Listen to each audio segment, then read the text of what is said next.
कि एक हो जाओ, आपके घरों की छतों के ऊपर बीजेपी का झंडा तक नहीं लहराना चाहिए। वोट डालना तो कभी दूर की बात है। जिन जिन बरादरियों के साथ नाइंसाफी की है, सियासी कत्ल किया है, आज वक्त आ गया कि आप एक हो जाओ और इनका भी सियासी कत्ल आने वाले चुनाव में करें। इनको एक भी वोट आपकी बरादरी का जाएगा तो आप अपनी बरादरियों के गद्दार गिने जाएंगे, आप अपनी बरादरियों के विश्वासघाती गिने जाएंगे कि आप बरादरियों से प्यार तो रखते हैं लेकिन आप झूठा प्यार रखते हैं। वो नहीं होना चाहिए, क्योंकि हमारे आने वाले बच्चों के भविष्य का ये कत्ल हो रहा है। आज ये झूठे हैं, ये इनके बात पे विश्वास ही मत करो। ये जुमलेबाजी वाली पार्टी है। ये इनका ऊपर से लेके नीचे तक सब झूठ बोलते हैं, कोई बात सच्ची नहीं हुई। अमित शाह जी और राजनाथ सिंह जी आए, बॉर्डर बटालियन बनेगी। आज देखो उन बच्चों का क्या हाल हो रहे हैं, रोज लाठीचार्ज उन बच्चियों के ऊपर। अब नहीं नजर आ रहे बेटी पढ़ाओ और बेटी बचाओ और बेटी पढ़ाओ। बेटी पढ़ लिख के जवान होकर नौकरी मांगे तो उसको लाठी मारो। ये है असलियत बीजेपी की। डिलिमिटेशन कमीशन की जब से रिपोर्ट आई है, लोगों में भी काफ़ी गुस्सा है। और जिस तरह से अगर हम बात कर रहे हैं, यहाँ पे रजौरी पुंछ वाले लोगों को भी जो है गुस्सा है। और उसी के साथ साथ अगर हम सुचेतगढ़ और आरएसपुरा की बात करते हैं, उनको भी जो है वो मर्ज कर दिया गया। उसके बाद आपने देखा कि कितनी भारी मात्रा में लोग जो है बीजेपी हेडक्वार्टर्स पहुंचे रिज़ाइन देने के लिए। हमारे साथ टीएस टोनी जी हैं, ये सुचेतगढ़ से डीडीसी हैं। सबसे पहले इनसे पूछते हैं, कितने सपने जो है इस भाजपा ने दिखाए थे और किस तरह से तोड़ दिए हैं? क्या अब लोग जो है आहिस्ता आहिस्ता नींद से जाग रहे हैं? बिल्कुल जाग चुके हैं, जाग नहीं रहे हैं, जाग चुके हैं।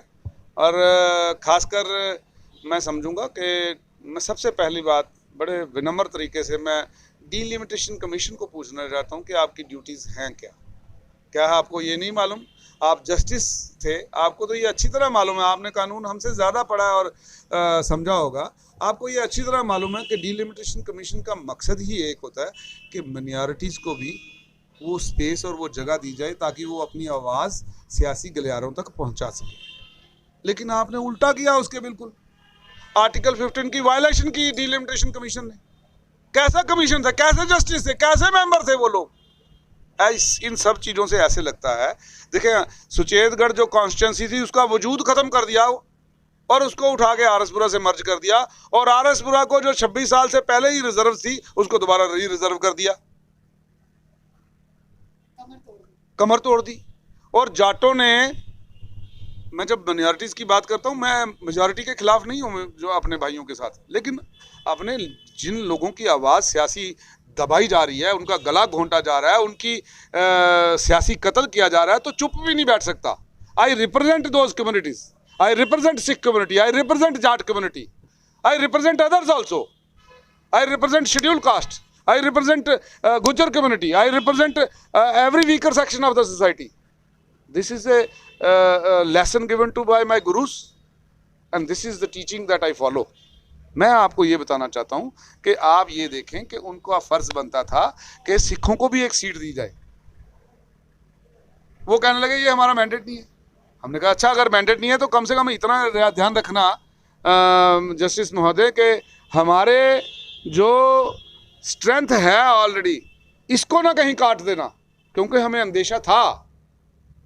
उस वक्त हम सारे जो सिख लीडर इकट्ठे होकर गए थे, हमको अंदेशा था कि बीजेपी ऐसा करेगी, क्योंकि बीजेपी ने जो किसान आंदोलन में देखा कि सभी बरादरियों ने जब उसमें हिस्सा लिया, किसान जो भी खेत में हल चलाता है वो किसान है, वो किसी मज़हब, किसी कौम से हो, किसी बिरादरी से हो, सभी ने प्रोटेस्ट किया। लेकिन शुरुआत में जाट और सिखों ने इसको स्टार्ट किया, तो उसके इनको लग गया कि अब यूपी में देखा को जयंत चौधरी के साथ सारा जाट समाज जो है पूरा अखिलेश यादव के साथ चला गया, कि पंजाब में देखा कि सारा जाट समाज जो है वो दूसरी पार्टियों में चला गया, बीजेपी का बहिष्कार कर दिया उन्होंने। आज उनको गांव में घुसने नहीं दिया जा रहा। यहाँ तक के आप उनका झंडा लेके गुरुद्वारों के अंदर तक नहीं जा पा रहे, मंदिरों में नहीं जा पा रहे, गांव के अंदर नहीं जा पा रहे। तो आज मैं ये कहना चाहता हूँ कि लोग जाग चुके हैं। तो जब इन्होंने ये देखा कि ये दो कम्युनिटीज़ बड़ी उग्र रूप से हमारे खिलाफ हुई हैं, तो उन्होंने जम्मू कश्मीर में भी उसी को लागू करके तो यहाँ पे हमारे सिखों का भी सियासी कत्ल कर दिया, जाटों का भी कर दिया, शेड्यूल कास्ट का भी कर दिया। और शेड्यूल कास्ट की देखें, रामबन की जो रिजर्वेशन की सीट थी वो उसी डिस्ट्रिक्ट में रोटेट होनी थी, लेकिन वहाँ से उठा के जम्मू में 4 सीटें रिजर्व कर दी। यहाँ पर एक बढ़ानी थी, बढ़ाने का काम गांधीनगर की 2 करनी थी, तो इन्होंने सुचेतगढ़ की सीट, जाटों की सीट को तोड़ के ये इसको यहाँ ले आए साउथ में। जम्मू साउथ बना दिया। तो मैं आज समझता हूं कि जाट लीडर्स जितने हैं जो बीजेपी से संबंधित हैं वो अपने पैदों से इस्तीफे ना दवाएं। सीनियर वाइस प्रेसिडेंट बन के जो बैठे हैं और जो बाकी बड़े कदों पे पदों पे बैठे हैं पार्टी के अंदर, आप किसी जगह के कॉरपोरेटर हैं, आप बने रहें लेकिन पार्टी से इस्तीफा दे दें। टोनी जी, फिर इसका मतलब जो 50 के पार का सपना उन्होंने देखा इसी तरह से पूरा करें? नहीं नहीं नहीं नहीं नहीं नहीं नहीं, आप गलत कह रही हैं। वो घर बैठ के अगर पार करना है तो 90 से ही पार चले जाएं, उसमें कौन सी बात है, वो नहीं होगा। ये पिछली बार भी तो 44 का आंकड़ा पार कर रहे थे। ये झूठे हैं, ये इनके बात पे विश्वास ही मत करो। ये जुमलेबाजी वाली पार्टी है, ये इनका ऊपर से लेके नीचे तक सब झूठ बोलते हैं, कोई बात सच्ची नहीं हुई। अमित शाह जी और राजनाथ सिंह जी आए, बॉर्डर बटालियन बनेगी, आज देखो उन बच्चों का क्या हाल हो रहे हैं, रोज लाठीचार्ज उन बच्चियों के ऊपर। अब नहीं नजर आ रहे बेटी पढ़ाओ और बेटी बचाओ और बेटी पढ़ाओ। बेटी पढ़ लिख के जवान होकर नौकरी मांगे तो उसको लाठी मारो, ये है असलियत बीजेपी की। तो फिर इन लोगों को आप समझो जरा, ये सबका साथ चाहते हैं लेकिन सबका सत्यानाश और सबका जो है विश्वासघात कर रहा है, ये है बीजेपी का असली चेहरा। तो मैं समझता हूं कि आज वक्त आ गया कि वो लोग जो जाट कम्युनिटी के साथ हमदर्दी दिखा रहे हैं झूठी, आज बीजेपी से इस्तीफा दें प्राइमरी मेंबरशिप से, तब पता चले वो जाटों के हमदर्द हैं। ये धोखाबाजी, ये ढोकलेबाजी नहीं चलेगी। आपको रेजिग्नेशन देना तो आप देना। अगर आप कॉरपोरेटर बने हैं, अगर आप वहाँ पे कोई कहीं चीज़ के मेंबर बने हैं, वो आप अपने दम पर बने हैं, आप उसको रखें, लेकिन आप बीजेपी की सदस्यता से इस्तीफे दें, खुद दें, अपने पैदों से इस्तीफे मत कराएं, ताकि लोगों को पता चले कि आप बरादरी के साथ खड़े हो। बरादरी के साथ झूठा प्यार दिखाने की जरूरत नहीं है। इस बरादरी ने भाजपा को याद होना चाहिए 4-4 MLA दिए आपको। सबसे पहले चौधरी प्यारा सिंह, चौधरी चूनी लाल जी और हमारे ये श्याम चौधरी जी 2 बार विधायक बने, सुखनंदन चौधरी जी 2 बार विधायक बने। तो ये कितनी बार तो इनको जाटों ने MLA बनाया, तो इन्होंने जाटों को कत्ल करके रख दिया। कहाँ की ना इंसाफ है ये सरासर नाइंसाफ़ी की है हमारी बरादरियों के साथ, कौमों के साथ। जो सिखों को काट के रख दिया, देखो जहाँ मेजॉरिटी थी हमारी, ये गांधीनगर के साथ जोड़ दिया नानन नगर, और डिग्याना और बाकी एरिया उठा के गाड़ीगढ़ चट्ठा उठा के लगा दिया जम्मू साउथ में। और जम्मू साउथ में सिंबल का आधा हिस्सा डाला, एक पंचायत सिखों की उठा के जो 250 वोटों की उठा के डाल दी उधर आरएसपुरा में। किस चीज़ का खतरा था ये जो इतना बड़ा फेरबदल कर दिया? सिर्फ इनको अपनी करारी हार नज़र आ रही थी। जहाँ जहाँ इनको करारी हार नज़र आ रही थी, हम DDC चुनाव जीते, इनको लगा कि ये आगे भी जीत रहे हैं, तो इन्होंने वो रिजर्व कर दी। ये इनको अपना डर लग रहा था, तो इसलिए इन्होंने उन सीटों को रिजर्व कर दिया। लेकिन मैं कहूँगा कि वो कहते हैं नीयत को मुराद मिलती है, इनकी नीयत को बुरी है, इनका रिजल्ट भी बुरा होगा। ये 5 नहीं कर पाएंगे, आप 50 की बात करते हैं। पहले यहाँ पर आपने देखा कि रजौरी पुंछ के लोगों को कहा कि पहाड़ी स्टेटस, आपने देखा कि काफ़ी क्लैश हो रहा था गुज्जर और पहाड़ियों के बीच में स्टेटस को लेकर, लेकिन उसके बाद में आप वहाँ की सीटें भी देखें, वो पहले से ही रिजर्व थी, उनको फिर से रिजर्व कर दिया। और उसी के साथ आप यहाँ पर देखिए रजौरी पुंछ को जो अनंतनाग के साथ जोड़ दिया। लोगों ने ऐसा तो नहीं मांगा? नहीं, उन लोगों ने यही मांगा था तीसरी कॉन्स्टिट्यूंसी भी जम्मू में बनेगी, लेकिन इन्होंने इसको इस तरफ ले आना था, बनिहाल की तरफ ले आना था, ये वाला एरिया डाल लेना था, तो एक कॉन्स्टिट्यूंसी बन जाती। यहाँ जम्मू का एरिया जम्मू तक ले आते तो उसको एक कॉन्स्टिट्यूंसी बनाती, जम्मू के आगे सांबा कठुआ को अलग से बनाते और उनको अलग बना देते। लेकिन इनको ये ज़मीन ये खुद बना रहे थे ना, ये डिलिमिटेशन कमीशन थोड़ी बना रहा था, ये बीजेपी लाइनें खींच रही थी, इधर के इधर, इधर का उधर, क्योंकि हमारे। लेकिन मैं ये बताना चाहता हूँ कि आज सभी जाग चुके। आज देखें वहाँ पे जो सिख और जाट थे सुंदरबनी के साथ नौशहरा, वो उनको उठा के दूसरी तरफ डाल दिया।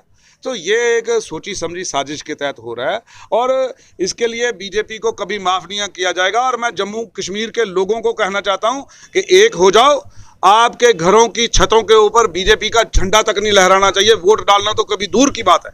जिन जिन बरादरियों के साथ नाइंसाफ़ी की है, सियासी कत्ल किया है, आज वक्त आ गया कि आप एक हो जाओ और इनका भी सियासी कत्ल आने वाले चुनाव में करें। इनको एक भी वोट आपकी बरादरी का जाएगा तो आप अपनी बरादरियों के गद्दार गिने जाएंगे, आप अपनी बरादरियों के विश्वासघाती गिने जाएंगे कि आप बरादरियों से प्यार तो रखते हैं लेकिन आप झूठा प्यार रखते हैं। वो नहीं होना चाहिए, क्योंकि हमारे आने वाले बच्चों के भविष्य का ये कत्ल हो रहा है। आज मोदी है तो मुमकिन नहीं है, आज एजुकेशन है तो मुमकिन होगा। अपने बच्चों को पढ़ाएं और जगाएं और अंधमक्त बनने से बचाएं, ताकि वो लोग जाग जाएंगे और उनको पता चले कि ये इंसाफ कहां पर है। वायलेशन ऑफ आर्टिकल 415 कर रहे हैं आप, वायलेशन ऑफ आर्टिकल 14 वो कर रहे हैं वहां पर उधर आरएसपुरा में। आपने री रिजर्व किया उस कॉन्स्टिट्यूंसी को। क्यों किया आपने? आपने रामगढ़ को रिजर्व करने के लिए सांबा, विजयपुर से जाके सांबा से आगे 3 किलोमीटर जाके दयानी का एरिया डाला गया, सिर्फ एक व्यक्ति विशेष को फायदा देने के लिए, देवेंद्र मनियाल को। आपने रिजर्व होनी थी विजयपुर कॉन्स्टिट्यूंसी, लेकिन सुरजीत सिंह सलाथिया ने छलांग लगा के जब दल बदलू काम किया और चले गए भाजपा में, तो इन्होंने उसको भी ओपन रखा। होनी थी नगरोटा एसटी रिजर्व, सारी बीजेपी का शोर था, लेकिन देवेंद्र राणा ने जब दल बदल किया, दल बदलू नेता वहाँ जाके बीजेपी के पास, तो उनको लगा कि ये हमारे साथ आ गया, तो अब हमें क्या जरूरत है इसको एसटी रिजर्व करने की, उसको तोड़ मोड़ दिया। गुजरों को यहाँ पे मुस्लिम कम्युनिटी को पूरा डिवाइड कर दिया, बठिंडी एक तरफ कर दी, चौधरी जो आगे उधर कर दी, ताकि यहाँ पे मेजॉरिटी ना बन जाए उनकी। तो ये सारा काम है, आज जाग जाएं, हम इसमें प्रदर्शन भी करेंगे और अपने उन मेंबर्स को जो इसके ऊपर नज़रसानी करे हुए हैं उनसे भी अपील करेंगे कि ये आवाज़ों को उठाया जाए और लोगों तक पहुँचाया जाए, और वो जो बहरा डिलिमिटेशन कमीशन है और अंधा डिलिमिटेशन कमीशन है उनको। आपको लगता है कुछ बदलेगा इसमें? 15 तारीख को बेसिकली 14 तक जो मेंबर्स हैं उनको ये देना है, ऑब्जेक्शंस फाइल करने हैं, और लेकिन 15 के बाद ये पब्लिक डोमेन में आएगा और फिर पब्लिक डोमेन से भी ऑब्जेक्शंस जाएंगे। ठीक है, ये वैसे है।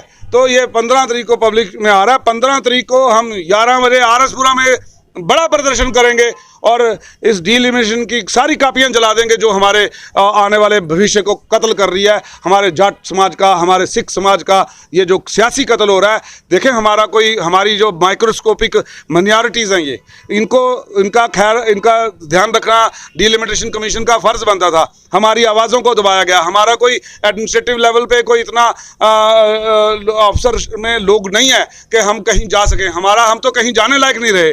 और जब कोई कह रहा था ये जो रिपोर्ट आई है डिलिमिटेशन कमीशन की, दिस इज नॉन चैलेंजेबल, लेकिन मैं ये कहना चाहता हूं कि जब सभी रास्ते दरवाजे इंसाफ के बंद हो जाएं तो supreme court is the only option, वहां जाना है। और सुप्रीम कोर्ट को संज्ञान लेना चाहिए कि जब सियासी कत्ल हो रहे हैं, जब कानून की धाराओं की उल्लंघन हो रहे हैं, तो फिर ऊपर वाली अदालत तो आपको भी देख रही है, वो भी माफ़ नहीं करेगी, ना कमीशन को ना सुप्रीम कोर्ट को माफ़ करेगी अगर हमारे लोगों के साथ इंसाफ ना हुआ तो। बहुत शुक्रिया। ये थे हमारे साथ टीएस टोनी जी, और वाकई में जो इनसे बातचीत थी वो बहुत ज़रूरी थी। सुचेतगढ़ और आरएसपुरा जो था उसको लेकर, उन एरियाज़ को लेकर इनसे बातचीत ज़रूरी थी, और हमने इनसे जो है वो बातचीत की। आपने जो है इनकी राय भी सुनी, ये क्या राय रखते हैं। अब आपको भी अपनी राय को रखना है। तो ऐसी और भी अपडेट्स के लिए देखते रहिए जंग बुलेटिन। आशिया खान से, अल्लाह हाफिज़।